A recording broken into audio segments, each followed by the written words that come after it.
अस्सलाम वालेकुम एवरीवन, मैं हूं नायाब। बुक रीडिंग क्यों ज़रूरी है ये बताने के लिए भी एक किताब की मिसाल दूंगी। पॉल डी क्रूफ की द माइक्रोब हंटर्स, वो किताब जो आज 100 साल बाद भी लोगों को इंस्पायर कर रही है। इस किताब में मेडिकल साइंस के कुछ बड़े नामों पर और उनकी कामयाबियों पर बहुत मुनफरिद बायोग्राफिकल आर्टिकल्स थे।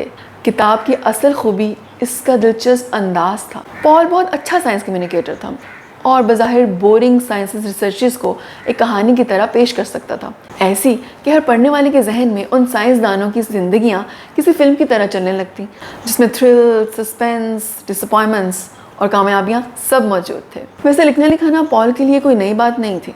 वो इससे पहले हैरी सिंक्लेयर के साथ भी एक दिलचस्प प्रोजेक्ट कर चुका था। हैरी वो पहला अमेरिकी था जिसको लिटरेचर का नोबेल प्राइज़ मिला था। उसका एक नावल था एरोस्मिथ, जिसकी कहानी एक साइंसदान के गिर्द घूमती थी। हैरी को उस नावल के लिए एक ऐसे शख्स की ज़रूरत थी जो साइंस से रिलेटेड टेक्निकल मैटर्स पर उसे ब्रीफ कर सके और नावल की नोक पलक संवार सके।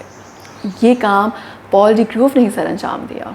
एरोस्मिथ बहुत मकबूल हुआ और उसे पुलित्ज़र प्राइज़ में मिला। उस नावल में पॉल का रोल इतना इम्पोर्टेंट था कि हैरी ने नावल की रॉयल्टी का 25% उसे दिया। खैर, हम बात कर रहे थे पॉल की अपनी किताब द माइक्रोब हंटर्स के। ये किताब फ्रांसिस क्रिक और जेम्स वॉटसन नामी 2 टीनेजर्स ने पढ़ी और इतने फैसिनेट हुए कि उसी उम्र में लाइफ साइंसेस पढ़ने का फैसला कर लिया। बाद के बरसों में यही लड़के ज़िंदगी की असास डीएनए का स्ट्रक्चर दरियाफ्त करने पर नोबेल प्राइज़ लेते हैं।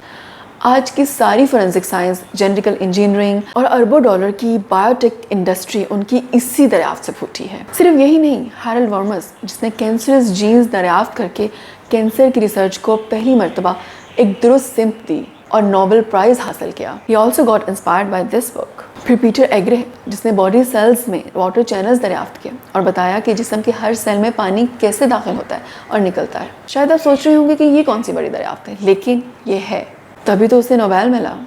आज उसकी ये दरियाफ्त सिर्फ बेहतर सेहत के मकासद तक महदूद नहीं रही, बल्कि इस दरियाफ्त को इस्तेमाल करके पानी की फिल्ट्रेशन के नए तरीके ईजाद हो रहे हैं और ऐसे बीज तैयार किए जा रहे हैं जो कम पानी में भी बेहतरीन फसल दें।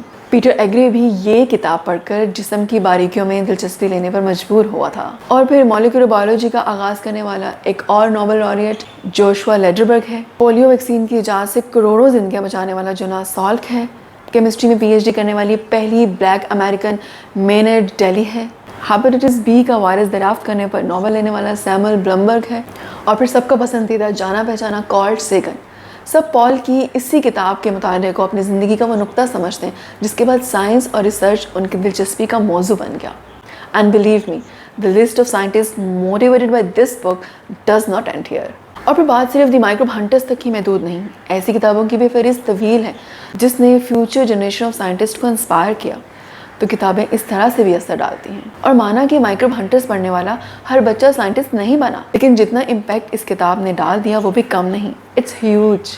और ये भी मानती हूँ कि कोई एक किताब बच्चे का बेंट ऑफ माइंड क्रिएट नहीं कर सकती, और ना ही कोई एक किताब उसका मुस्तकबिल सिक्योर कर सकती है और ना ही कामयाबी इंश्योर कर सकती है। लेकिन होता यही है कि हर नई किताब, हर नए मैगज़ीन का मुताला, हर नया एक्सपीरियंस उनका विजन ब्रॉड करके, उनके इल्म में इजाफा करके उनकी कामयाबी के इम्कानात बढ़ा ज़रूर देती है। सो बात यह है कि किताबें पढ़िए। अगर ख़ुद नहीं पढ़ सके तो अपने बच्चों को तो इसकी आदत डालिए। ये आपका उन पर और कौम पर दोनों पर एहसान होगा। And this is only the first episode of this series, Books That Inspired the World. Wait for the next episode. Thank you so much for watching this video. अल्लाह का बहुत शुक्र और आप सबका बहुत शुक्रिया। Take care. अल्लाह हाफिज़. Bye.